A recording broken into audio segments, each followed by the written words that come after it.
Hello everyone, welcome back to the channel. Today I am going to show you how to withdraw money from your Vantage account. This is a straightforward process, but it's essential to follow the steps correctly to avoid any issues.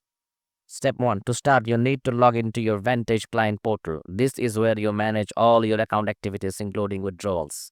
Step 2. Once you're logged in, navigate to the withdrawal section. Here you will need to select the method you use to deposit funds into your account. Vantage requires the withdrawals be made back to the same account used for deposits.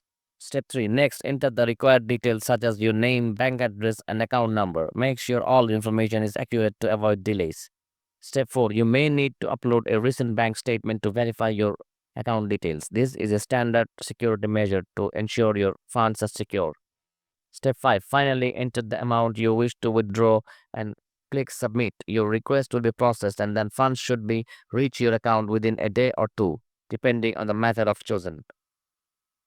That is it. Withdrawing money from Vantage is a simple process once you know the steps. Remember, any profit must be withdrawn to a bank account in your name. If you have any questions or need any further assistance, feel free to leave a comment below. Thanks for watching. And don't forget to like and subscribe for more tech related tutorials. I'll see you as always on the next one.